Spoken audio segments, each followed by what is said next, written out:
읽기도 하고 또 설교하는 그 성경이기도 합니다. 그래서 이제 이 부분만 딱 잘라서 이제 이렇게 뭐 설교할 수도 있고 이제 이해할 수도 있는데 오늘은 조금 더 그 성경 전체 안에서 이 본문을 이해해 보려고 합니다. 이제 우리 뭐안 믿는 사람은 빼놓고 믿는 사람들에게 있어서 제일 어려운 문제, 그건 저 자신의 문제이기도 한데요. 우리 자신에 대한 정체성입니다. 나는 뭐 하는 사람이고 뭘 하고 어떻게 살아야 되는가. 근데 이제 이런 그 자기 자신에 대한 이해, 그것을 갖지 못하면 계속 혼란스러워요. 그 중에 가장 큰, 우리에게 충격을 주면서도 우리 자신을 이해하기 어렵게 만드는 것이 나는 죽고 예수는 산다. 그런 갈라디아서 2장의 말씀 가지고 이제 많이들 설교도 하고 우리도 하고 또 그런 책도 나와 있고 그러죠. 그럼 아주 오래된 그런 이제 그 기독교 교회사 속에서 그 얘기가 많이 회자가 됐어요. 그러고 보면 그럼 나는 뭐지? 내가 뭘 좀 스스로 생각하고 스스로 행동하려고 하다 보면 교만한 것 같고 아니, 나는 뭐 죽은 자로 생각하라는데 내가 뭘 알아서 나대고 뭘 하려고 그러지? 이것은 하나님 앞에 불경스럽다. 이렇게 생각하고 그래, 난 죽었지 뭐. 난 죽은 자로 생각해야 돼. 이렇게 생각하고 나면 마음이 편하고 이제 그것이 굉장히 은혜로운 것 같은 느낌을 갖게 돼요. 그리고 뭔가를 해보려고 그러면 두렵고 이걸 이렇게 잘못하다가는 하나님한테 매맞지 않을까 이런 생각을 갖게 됩니다. 그러다 보니까 사람이 이제 수동적이 되고 굉장히 그 의기소침하고 뭔가 자신감이 없고 그렇게 되기 십상이죠.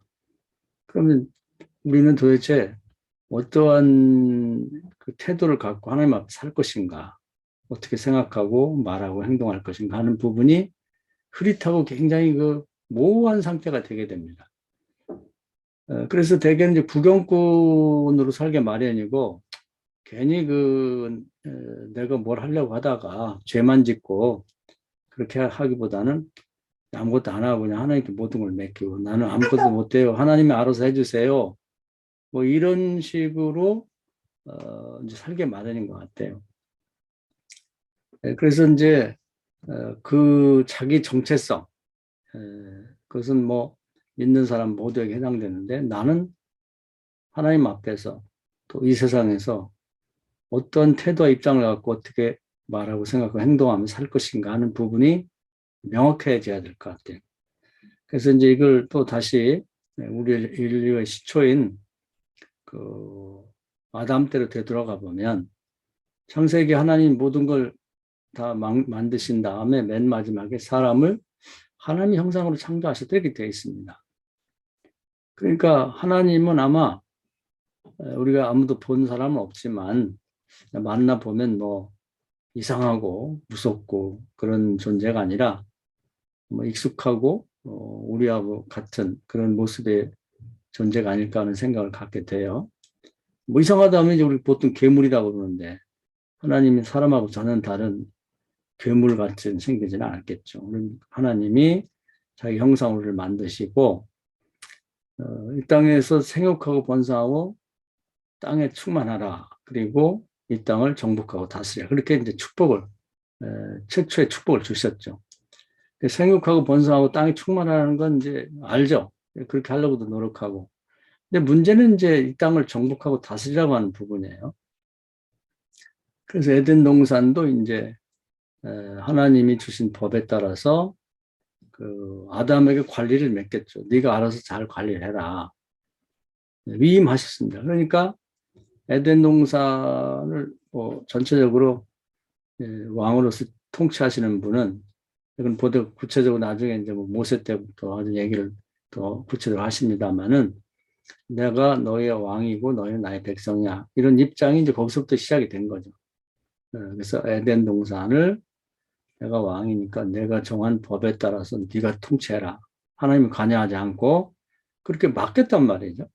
그래서 거기서 이제 아담은 왕 같은 제사장으로서 신약에 오면 이제 그렇게 아주 내용을 정합니다만은 그 이제 하나님의 뜻에 따라서 관리자, 이제 통치자가 돼서 에덴을 관리하는데, 결국 이제 아담이 그 원죄를 범하면서 자기 스스로가 먼저 하나님이 정한 법을 어기죠. 그 선악과 먹성을 먹으면서 이제 저주를 받고 에덴 동산 이제 쫓겨나죠.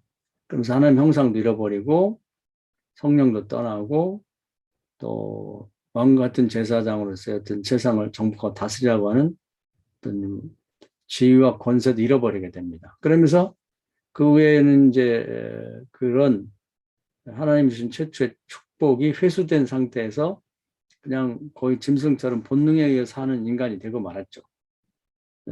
그래서 이제 그런 결과 하나님 인간 지은 걸 한탄하셨는데, 그 한탄하신 이유는 하나님이 정한 법을 집행하고 관리할 자가 먼저 어겨버렸기 때문에 그런 거죠. 지금도 똑같아요. 하나님 한탄하는 사람은 예수 믿겠다고, 하나님 믿겠다고 교회 온 사람이 먼저 하나님의 말씀을 어겨버리고 자기가 그걸 무효화시키는 행위, 그런 행위 자체를 하나님 보시면 한탄하시는 이유가 되는 거죠. 그래서 이제 그런 인간들을 이제 노아 때 완전히 한번 정리를 해버리고 다시 노아부터 시작했는데, 이제 하나님께서 그런 최초에 가졌던 의도를 아브라함에게 후손에게 찾죠. 찾아서 이제 하나님이 일하실 때는 혼자 일하지 않는다는 게 하나님이 정한 원칙입니다. 혼자 할 수도 있지만 혼자 하지 않고 사람과 함께 동역한다. 사람이 할 수 있는 일은 사람이 하고 그 다음에 나머지는 이제 하나님이 하시고, 이렇게 해서 하나님도 혼자 일하지 않고 사람도 혼자 일하는 걸 원하지 않고 같이 동역하면서 이 세상을 천국으로 만들어 가고자 하는 것이 하나님의 의도이자 계획입니다. 그래서 노아 때도 보면 홍수가 내리기 전에 하나님 방주를 만들어 줄 수도 있죠. 그러나 노아 보고 네가 살기 위해서 또 너의 환경을 아름답게 하기 위해서 동식물의 한 쌍씩을 네가 구출해라. 그런 방주를 만들어라.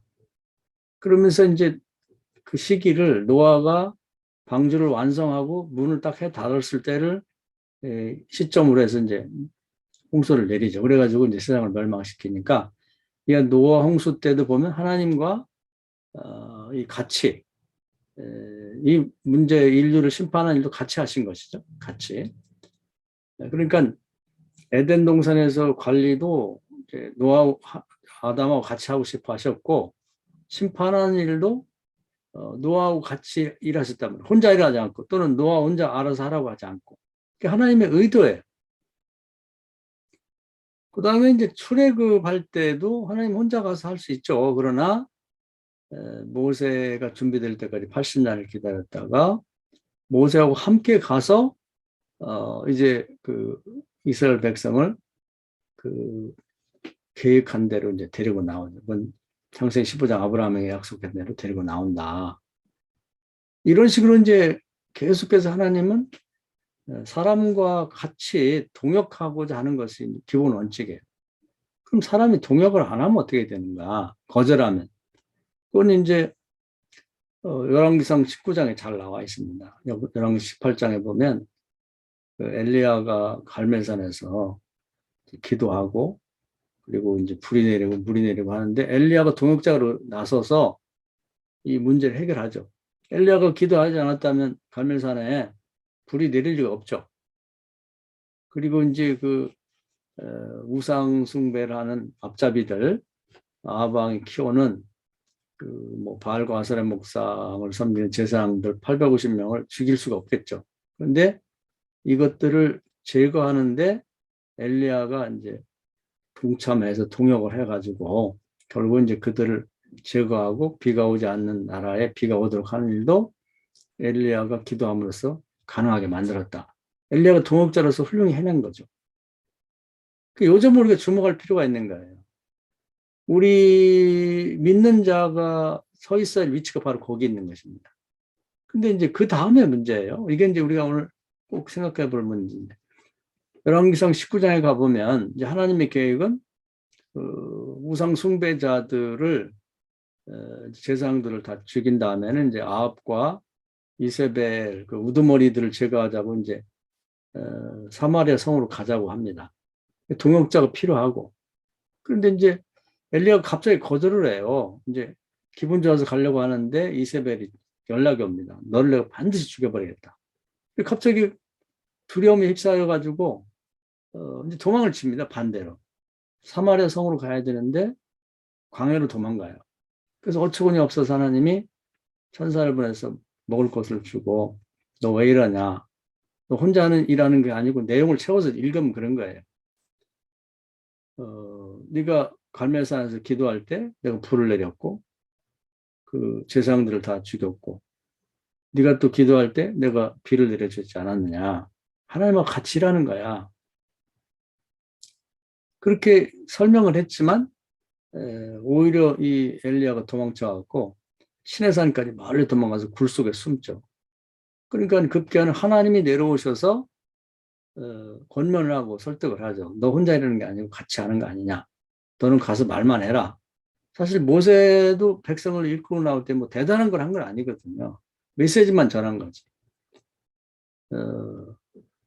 내 백성을 내놔라. 3일길 광야 가서 우리가 믿는 여호와 하나님 앞에 제사 드리게 해달라. 그 얘기만 한 거예요. 계속 읽어보면.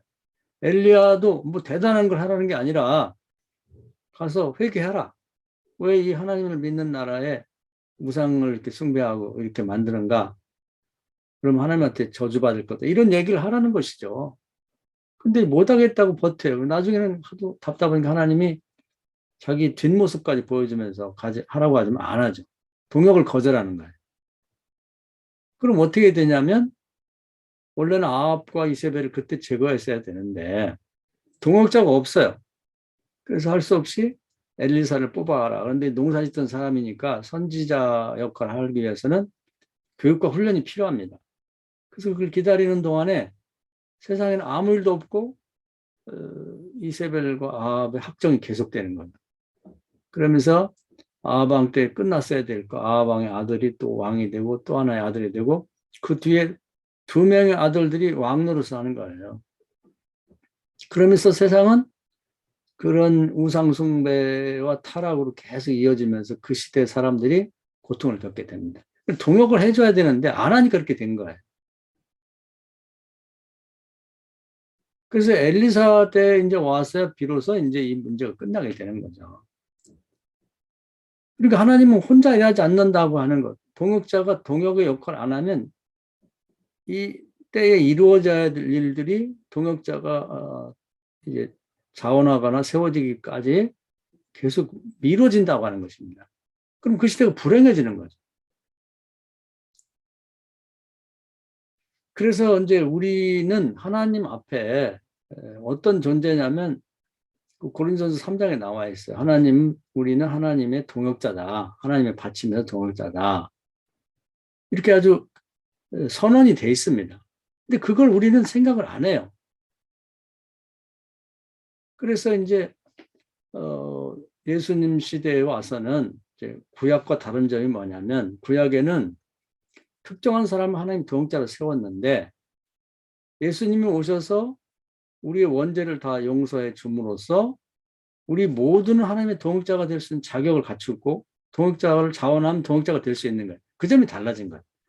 동역자가 일반화되고 보편화되고 믿는 자는 모두가 가능하게 됐다는 겁니다. 그래서 어떻게 동역하는지는 예수님 스스로가 보여줬다. 그래서 예수님이 성령 받고 능력 받고 왕 같은 제사장이 돼서 당신의 시대를 다 변화시키는 데 있어서 하나님과 동역자가 됐다. 그 역할을 하면서 나를 본받고 나를 배우고 나를 따르라. 그러면서 요한복음에 보면 내가 하던 일을 너희가 해야 된다. 이제 나보다 더 큰 일도 할 것이다. 그건 뭐냐면 범죄 이전에 아담이 생육하고 번성하고 땅을 정복하고 다스리던 그 일을 범죄 이후에는 없었는데 못했는데 둘째 아담으로 온 예수께서 시범을 보이면서 범죄 이전에 아담이 이런 일을 했다.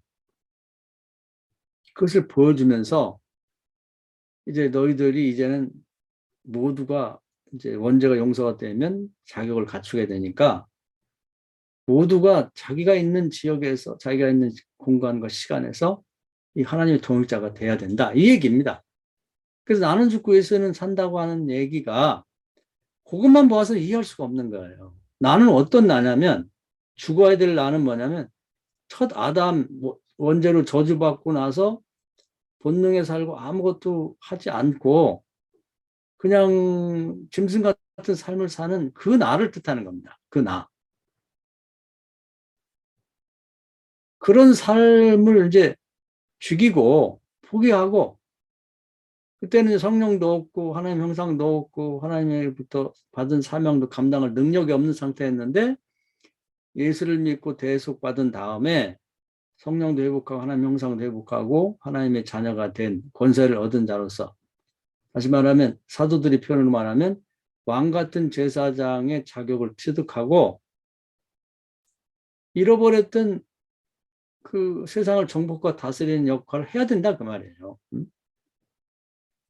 이걸 안 하면 믿는 자가 안 해주면 그것은 아무것도 일어날 수 없는 거예요. 엘리야가 자기 사명을 포기하니까 아무것도 안 일어나는 것처럼.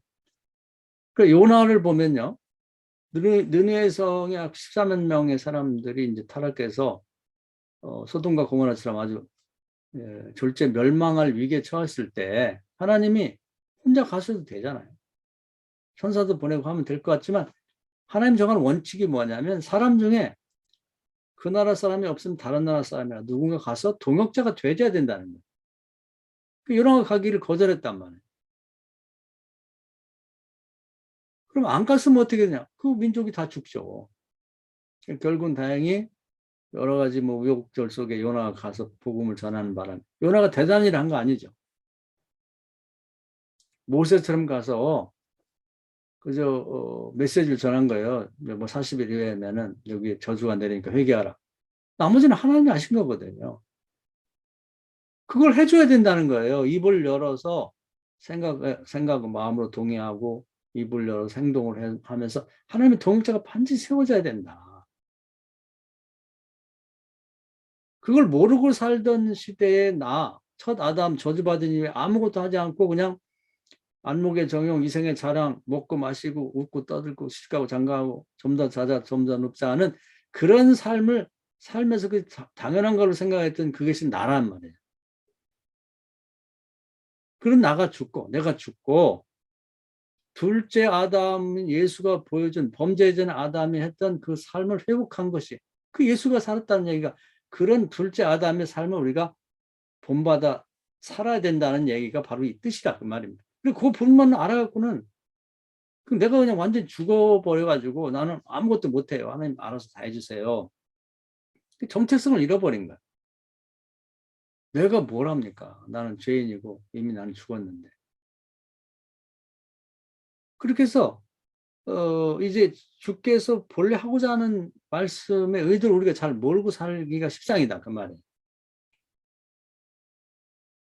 그래서 그 첫째 아담이 범죄 전에 살았던 삶을 예수께서 오셔서 과정을 프로세스를 보여줬죠. 우선은 범죄 이후에 살았던 아담의 삶을 30세까지 당신도 체험하고 하나님의 외아들이라 할지라도 그런 삶을 본인이 원해서 살면 그렇게 될 수밖에 없는 아무것도 못하고 그냥 목수해서 가족 8식구를 부양하는 것밖에 못하는 거지. 30년을 살든 300년을 살든 똑같아요. 그런데 이제 예수님은 원죄가 없으니까 본인이 이제 30세에 성령 받고 또 목수 예수에서 구세주 그리스도로 이제 이렇게 거듭나고 능력 받고 범죄 전에 아담이 했었을 법한 일을 지상에서 실제 모범으로 보여줬다고 말이에요. 그런 다음에 이제 그 복음서 끝에 예수께서 그 특히 요한복음 19장 30절에 보면 십자가에서 목숨, 숙명이 딱 끊어진 순간에 다 이뤘다는 뭘 이뤘냐면 인간의 원죄를 대속하는 그 사업을 이뤘다는 것이죠. 그럼 원죄가 다 없어지면서 사도행전에 가면 너희들도 모두 나를 믿고 원죄가 대속된 사람들은 나처럼 될 수 있다. 내가 받았던 성령도 받고 거듭날 수 있고 능력도 받게 되고 내가 했던 일, 그 일이 뭐냐면 범죄진 아담이 했던 일, 내가 와서 모범을 보이고 실행을 보였던 그 일을 너희가 할 수가 있다. 믿는 자는 누구든지 할 수 있다. 그리고 해야 된다. 안 하면 열왕기상 19장에 엘리야 같은 문제가 되죠. 도망치면 요나 같은 책망을 듣게 되는 거죠. 그리고 아무 일도 안 일어나는 거예요. 그래서 왕 같은 제사장의 사역이 하나님과 동역자가 되는 일이 예수 그리스도 한 사람에게 머물러 있던 것이 사도행전 2장의 성령이 임하면서 보편화되고 일반화되면서 다 같이 할 수 있게 된 거예요.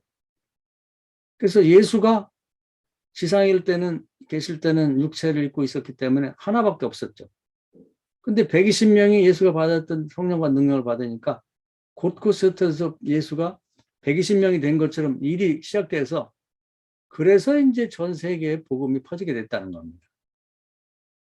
근데 우리는 그 예수께서 말씀하시고 또 강조하셨던 내용들을 다 덮어버리고 그냥 나는 죽고 예수는 살았다고 한 그 얘기가 그 본문만 갖고는 도저히 이해할 수 없는데 모든 사람들이 예수처럼 활발하게 일을 해줘야 돼. 그걸 이제 하나님의 소원이 그 창세기 12장 아브라함 때부터요. 믿음을 회복하면서 너희가 복의 근원이 되다오. 그 얘기는 예수님처럼 30세 이후에 예수님처럼 활동을 해줘야 그가 머무는 그 지역이 다 복을 받는 구원받게 되고 범죄자는 아담처럼 해줘야 된다는 겁니다.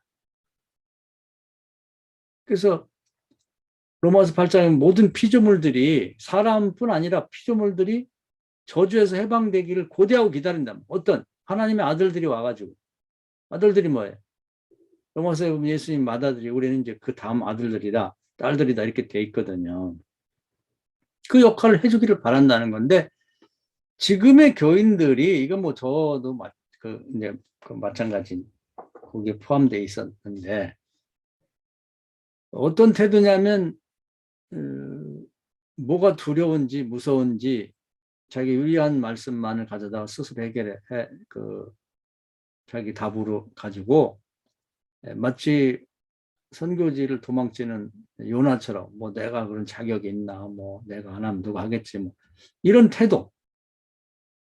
그래서 한 사람의 그 자기 사명에 대한 무시나 혜택을 이제 나하고 뭔 관계가 있냐고 구경꾼의 태도, 수동적인 태도를 취함으로써 자기가 목회하고 있는 지역에 니느웨의 성처럼 14만 명의 구원받을 자가 있고 그것이 내 몫인데 내가 사역해서 구원하라는 뜻인데 그걸 안 하고 도망치는 거지. 어디 딴 데 가서 자꾸 놀기나 하고 뭐 쓸데없는 생각이나 하고.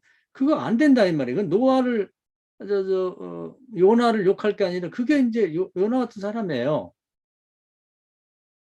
또 과거에는 잘했는지 모르지만 열왕기상 19장에 엘리야처럼 이제는 못하겠다 나. 그러고서 도망치는 사람하고 똑같다 그 말이에요. 하나님이 동역자가 필요해. 동역자 없이 일하지 않는단 말이에요. 사람이 하나님 없이 일하는 것도 싫어하시고 하나님 혼자 일하는 것도 안 하신단 말이에요. 그럼 복의 근원의 역할을 해줘야 할 사람이 안 하기 때문에 결국은 그 주변에 이 사람을 통해서 마땅히 구원받아야 할 사람들이 구원받지 못하고 그 동네나 그 도시나 그 시대에 구원받을 자가 다음 세대 넘어가거나 또 10년, 20년 다음 사람이 그런 구원자로 나설 때까지 기다려야 된단 말이에요. 그럼 그 시대의 사람들이 모두가 불행한 거죠. 이 문제가 지금 이제 가장 심각한 것 같아요. 그래서 저는 이제 소원이 어떻게 이제 우리 기독교가 이제는 다시 회복되고 부흥이 돼야 되고 또 한국 기독교를 세계 기독교가 기대하고 있는데 도대체 앞으로 어떻게 이걸 회복할 것인가 어디서부터 그런데 이제 요즘에 우리가 철학을 공부하면서 보면 이론론적인 시대가 됐는데 그동안의 이원론적인 시대를 보면은 항상 그 조직신학인데 신학이 나오면 신론부터 시작해요. 하나님부터. 그냥 아무리 발버둥을 쳐봐도 이원론적인 체계 안에 갇힐 수밖에 없는 거예요. 우리가 이제 이론론적 철학을 공부하면서 이걸 극복해야 되는데 결국 앞으로 조직신학이나 이런 신학을 쓴다면 인간론부터 시작해야 되지 않는가. 왜냐하면 신앙을 위해 인간이 있는 게 아니고 인간을 위해 신앙이 주어진 거거든요. 사실은. 그래서 인간 자체가 이 세상에 대한 일차적인 책임이 우리 먼저 믿는 자에게 주어진 거예요. 근데 그런 얘기들을 싹 덮어버리고 어떻게 보면 굉장히 은혜로운 것 같이 말하는 나는 죽고 예수는 산다고 하는 얘기가 모든 믿는 자들을 사역을 못하게 만드는 결과를 가져온다 이 말이에요. 이게 큰 문제인 거예요. 큰 문제. 이런 식으로 해가지고는 우리가 기독교를 다시 회복할 수 없는 거예요.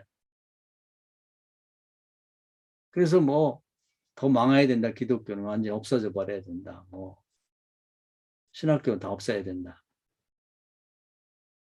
교회는 더 완전히 그냥 부서져 갖고 질이 멸렬돼야 된다. 이런 얘기들이 나오는 거예요. 그리고 뭐 하나님 다 뜻이 있겠지. 우리가 이제 성경을 어떻게 보냐에 따라서 우리의 그 신앙적인 태도를 어떻게 가지고 나갈 건가 결정이 되는데 이 문제가 가장 심각하다는 겁니다. 오늘 본문을 우리 성경 읽으면서 깨닫는 건 뭐냐면 이단이나 뭐 개종자가 발생한다든지 이런 경우에 이것도 하나님이 그냥 쳐버리면 돼요. 하나님 뭐 판단을 못 하시나요? 하나님 죽여 없애버리면 되지. 그냥 잡아다가. 그런데 사람하고 상의를 하시고 판단을 네가 하라고 우리에게 위임을 해주시는 거예요. 이게 하나님 기본적인 생각이라는 거예요. 그건 창세기 1장에 첫 번째 그 주신 축복에 생육하고 번성하고 땅에 충만하고 이 땅을 정복하고 다스리라고 하는 그 말씀에 변함이 없어요. 그 태도, 그런 입장이. 먼저 사람에게 가서 하나님을 대리해서 3번 권면을 하라고 그래요. 개인적으로 만나고, 두 번째는 두세 명의 전임인 만나고, 세 번째는 공동체 전체인 교회에 불러내서 권면하고. 그래도 말을 안 들으면 너네 결정해라. 너네 포기해버리면 나도 포기한다. 그래서 1차적으로는 하나님이 그 책임, 이 문제 관리하는 것, 이 문제에 대해서 조사하는 것, 이 문제에 대해서 결정하는 문제를 사람에게 위임한다고 말해요. 왜 이런 성경 우리가 보지 않냐는 거예요. 하나님 무능해서 그냥 뭐 이거 할 줄 몰라가지고 판단을 맡기냐. 그게 아니거든. 철저하게 동역하신다는 거예요.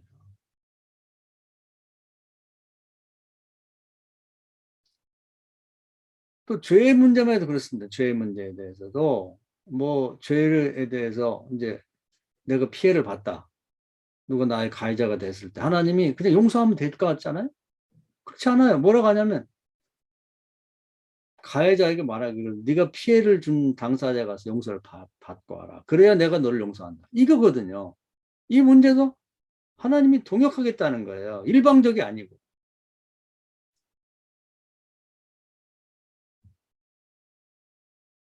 전에 우리 뭐 밀양이라는 영화 여러 차례 얘기했죠. 이청준의 벌레 이야기를 영화로 만든 밀양이라고 하는데 거기 보면 가해자가 감옥에 가고 살이 퉁퉁이 쪄가지고 피해자 가서 용서하려고 갔더니 뭐 할렐루야 자매님 뭐 어서 오십시오. 난 죄를 용서받았습니다. 내가 용서하는데 누가 용서를 해? 하나님이 날 용서해. 그 잘못됐다는 얘기예요.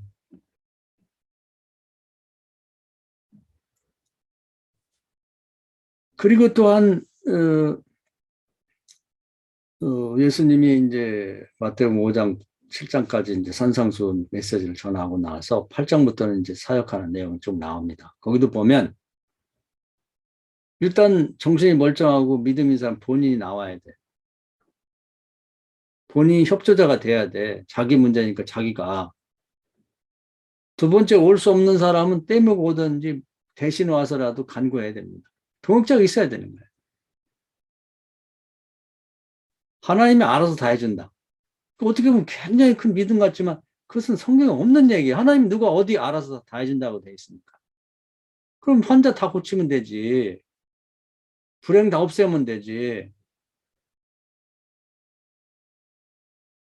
반드시 동역자가 있어야 되는 거예요. 그러니까 백부장은 보면 자기 부하가 오지 못하잖아요. 대신 왔잖아. 가난 여인 보면 귀신 들려갖고 올 수 없잖아요. 이방인이지만 와서 구했잖아. 동역자가 있어야 돼요. 하나님은 동역자를 세우시고 인간의 일이고 또 이제 인간의 자유지가 원하야만 된다는 원칙이 있기 때문에 본인이나 적어도 아니면 대리인이라도 와서 동역자로 함께 일할 때 하나님 개입하셔서 역사하신다는 겁니다. 모든 게 마찬가지예요. 우리가 그런 시각으로 보면 예를 들면 하나님이 가나 혼인잔치 때 포도주 만들 수 있잖아요. 그러나 절대로 물 깃는 건 하나님 안 합니다. 사람들은 나는 죽고 뭐 하나님 예수님 사셨는데 예수님이 물도 길어갖고 힘 좋으시잖아요. 젊고 그러니까 포도주 만들어 내시고 만든 포도주를 갖다 나눠주세요. 그거 아니라는 거예요. 사람이 힘과 능으로 할 수 있는 건 사람이 해야 되는 거예요. 그건 아주 미약한 거죠.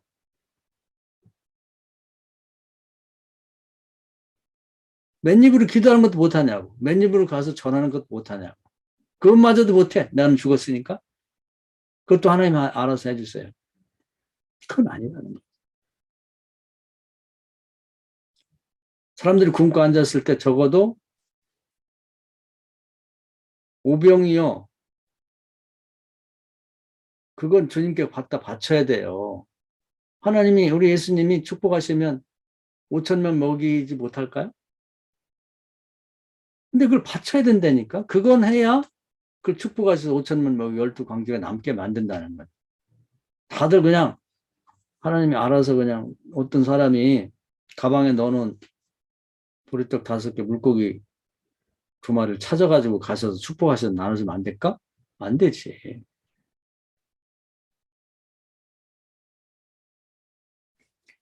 그래서 이제는 구약과 달리 모든 사람들이 왕 같은 제사장이 될 수 있는 자격을 다 취득을 했어요. 문제는 동역자를 자원하고 나서야 된단 말이에요.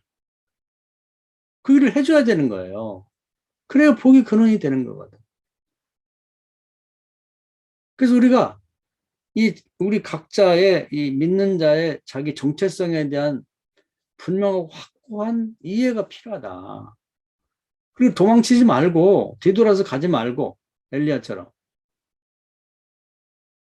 이 사명을 감당해 줘야 되는 거예요. 그래서 우리 각자가 뭐 어떤 뭐 귀신이 뭐 이런 거 하는 책도 제가 여러 번 봤는데 보니까 그 귀신 마귀 이것들도 각 지역마다 뭐 책임자가 있다고 그래요. 뭐 대한민국 책임자가 있고 뭐 무슨 도지사나 뭐 시장이나 뭐 군수 이런 것처럼 뭐가 조직이 있다고 그래요. 확실히는 모르겠는데 이제 그렇게 들 예상을 하고 설명을 봤어요. 그런데 이제 우리도 이제 각자가 지금 이렇게 본인이 원하든 원치 않든 각 지역에 흩어져 갖고 우리 이제 스토리에 오는 멤버들도 여러 곳에서 이렇게 흩어져서 지금 목회를 하고 있단 말이에요. 그럼 나는 그게 왜 나는 여기에 와 있지? 자기가 지방자치단체의 장으로 하나님이 임명한 관리라고 생각해야 되는 거예요. 응? 요즘에는 보면 뭐 대통령이 바뀌고 나서 뭐 이제 좀 있으면 지방자치단체장 선거가 있는데 그거 한번 해보려고 난리야. 해봤자 한 4년? 그냥 뭐 무슨 도지사 한번 하고 뭐 군수하고 뭘 하겠다고 뭐 난리인데 하나님 나라의 관원이거든 우리는. 그 지역의 책임자로 보내줬단 말이에요. 그런 자기 정체성이 필요한 거야.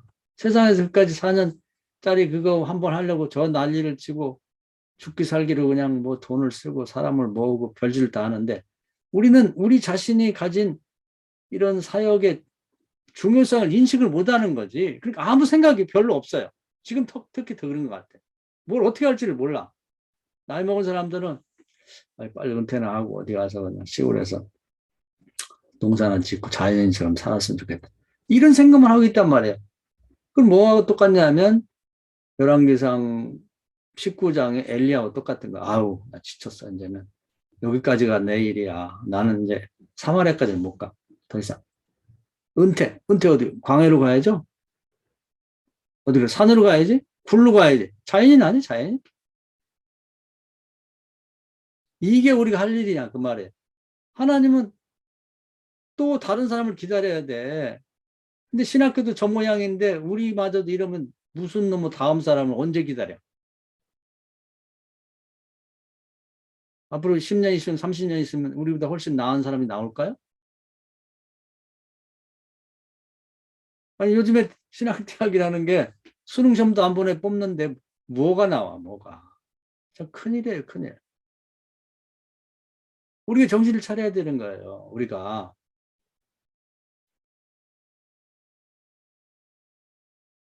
그 주께서 하신 말씀, 일어나 함께 가자. 우리가 필요로 하다는 겁니다. 그래서 우리 주변의 모든 그 사람들의 그 운명, 그들이 구원받고 못 받고는 우리 자신에게 달려있다. 내가 반드시 이 지역사회에서의 그것은 자기가 정할 수가 있어요. 뭐 예수님도 5골이든 10골이든 자기가 정할 수가 있는데 이제 거기서 그럼 지방자치단체장, 예수님도 세상 비유를 말씀하셨는데 지방자치단체장이 되면 예를 들면 시골로 같은 군수가 된다. 도지사가 된다. 그러면 뭐 하는 거냐? 거기서 뭐 위세를 떨고 뭐 요즘에 말도 많고 탈도 많고 그런데 뭐 무슨 이재명이처럼 뭐 그냥 사람들 시켜갖고 뭐 이것저것 뭐 시켜나 먹고 뭐 카드스 그런 게 하는 게 아니라 사실 중앙정부와의 깊은 연관 속에서 자기가 있는 지역을 발전시키고 그 지역 사람들 행복하게 위해서 뭔가 그 사업도 따오고 뭐 일도 거기서 진행하고 이렇게 공장도 건설하고 했고 그들이 혜택을 보고 잘 살게 만드는 것 그것이 이제 지방자치단체장이 할 일이거든요. 그럼 우리가 하나님 나라의 지방단체장이 됐다. 지방자치단체. 그럼 우리는 뭐냐면 하나님 나라라고 하는 정부로부터 중앙으로부터 무진장한 것들을 가져다가 이 혜택을 나눠주는 거예요. 오늘 여기 나왔잖아요. 하늘문을 열 수 있다. 두 사람만 합신하면. 우리 보고 뭐 대단한 걸 하라는 게 아니라 지방자치단체장이 나은 것이 일반 교인보다는 더 그 일의 전문가고 그걸 위해서 아주 교회에서 밥도 주고 뭐 책도 사보라고 그러고 잘 집도 마련해 주고 전적으로 하나님 나라 중앙정부인 하나님 나라로부터 구하고 찾고 두드려서 하늘문을 열고 여기 열 수 있다잖아. 엘리야가 열왕기상 18장에서 하늘에서 불도 가져오고 하늘에서 가져왔잖아요. 물도 가져왔잖아. 비도. 그런 역할을 하라 이 말이죠. 거기에 우리 집중해야 된다는 얘기예요. 거기에 집중해야 된다. 우리는 나의 정체성을 모르기 때문에 그냥 엉뚱한 일에다가 정신을 팔고 엉뚱한 일에 신경을 쓰고 엉뚱한 일에 시간을 낭비하고 어떤 에너지를 다 소비하고 있단 말이죠. 그 자꾸 도망간다. 왜? 나는 죽었으니까 죽은 자로 생각하는 거. 나는 바보 멍청이고 아무것도 할 수 없는 죽은 신체가 뭐를 해요. 아무것도 못하지. 이게 이제 이 시대를 불행하게 만드는 거예요. 그래서 엘리야가 그 짓을 하고 있다 보니까 우리 지금 창세 열왕기상 19장 엘리야 같은 태도를 취하기 때문에 이제 다음 세대 엘리사가 나오기를 기대해야 되는데 우리나라의 교회들을 보면은 이렇게 어렵고 이제 앞으로 지도자들이 취지멸렬하고 있는데 이 일을 해줘야 될 사람들은 광야로 갈 생각이나 하고 시온산 시내산 꼭대기 굴이나 들어갈 생각하고 다음 세대 누가 하겠지. 다음 세대 누가 언제 나오냐. 언제. 그리고 신학교를 거쳐 나오는데 신학교가 저 모양인데 그 시대까지 세상은 뭐 다른 나라 얘기할 거고 우리나라의 교회는 아주 그냥 땅바닥에 떨어져 가지고 말이죠. 다시는 이런 속에 어려운 지경까지 갈 거다. 그래서 우리가 아직도 목회하고 살아있는 동안에 이 일에 모범이 되고 뭔가 이것이 기독교인의 삶이라고 하는 걸 보여줘야 된단 말이에요. 그래서 바울이 내가 그리스도를 닮은 것처럼 너희는 나를 닮으라고 하는 그 얘기를 붙잡고 가야 되는 거예요.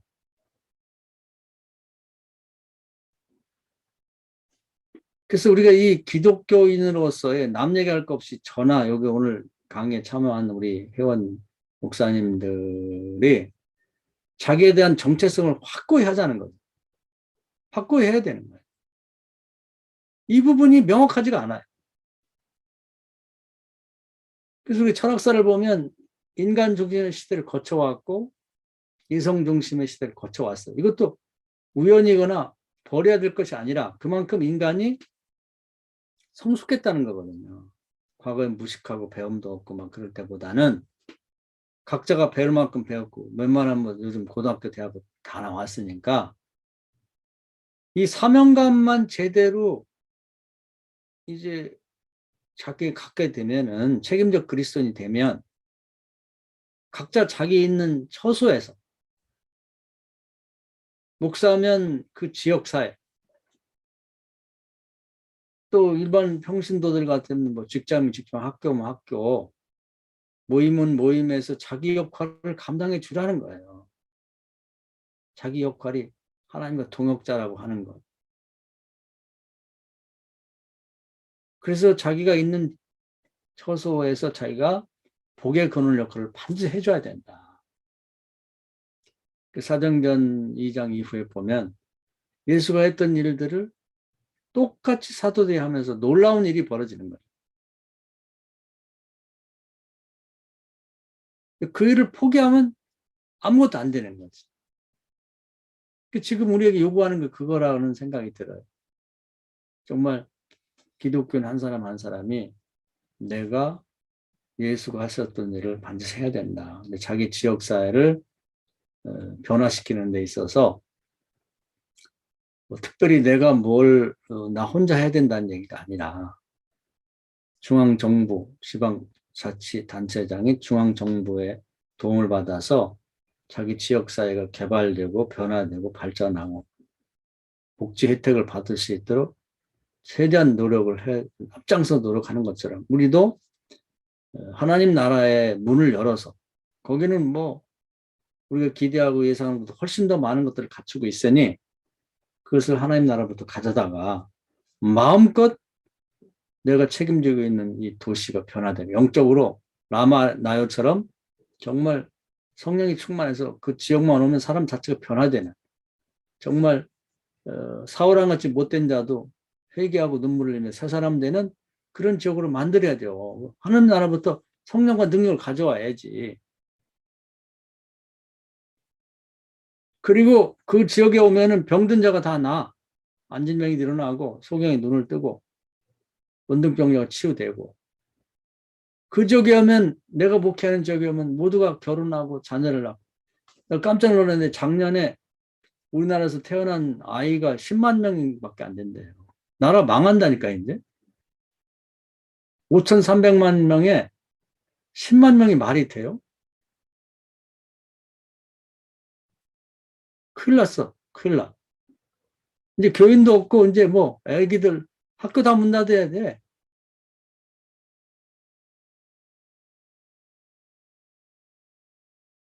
하나님 나라로부터 자녀들도 요즘에 결혼해도 자녀를 못 갖는 사람이 많은데 결혼도 하나님 짝져 주시고 내가 목회하는 쪽에 오면 다 결혼하고 다 애기 잉태하고 자녀를 막 2명, 3명씩 2명씩 낳아도 겨우 유지가 되는데 사실 3명은 낳아줘야 돼. 베이비 붐이 다시 일어나야 되고 가난한 자가 부유케 되고 귀신 들린 자가 치유가 되고 이런 일이 일어나도록 하나님 나라로부터 그 중앙정부로부터 마음껏 능력과 그리고 축복을 가져다가 라마 라이엇을 관리했던 사무엘 같이 만들어야 된다는 겁니다. 이게 우리가 할 일이에요. 내가 죽어서는 안 돼. 내가 살아야 돼. 바로 서야 돼. 이게 아니고는 이 기독교가 어떻게 지금 다시 회복이 되겠어요. 무슨 좌우로 나눠가지고 무슨 정치에 관여하고 그런다고 무슨 목사들이 그런다고 뭐 교단이 그런다고 뭐 힘이나 있어요? 전혀 뭐 정치권에서는 뭐 교회들이 뭐 목사들이 떠들어봤자 기교리지 않아요. 뭐 힘이 있어야지. 뭐 지난번에 한번 코로나 사태가 일어나갖고 한번 정부에서 슬쩍 건드려 보니까 빽소리도 못해 목사들이 뭐 그 큰 교회들도 뭐 아무리 커도 5명만 모여야 됩니다 하면 뭐 정부에서 무슨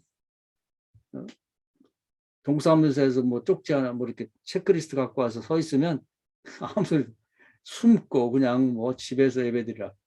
그게 무슨 힘이 있냔 말이에요. 뭐가. 지나고 보니까 아무것도 아니고 20명만 들이셔야 됩니다. 다 20명만 예배드리고. 정부에서 기독교를 한번 건드려 보니까 바보들이요? 아무것도 힘도 없어. 그냥 지네끼리 또 싸워가지고 한패는 예배 드린다고 또 욕을 하고 또 예배 안 드린다고 예배야. 그 짓을 하고 있으니까 무슨 교회가 힘이 있어요. 지금 뭐 서명운동에서 그러는데 물론 정치적인 입장을 발표하긴 할 필요가 있지만 지금 내 코가 석잔데 또 그렇게 해봤자 정부에서 무슨 관심이나 갖냐고.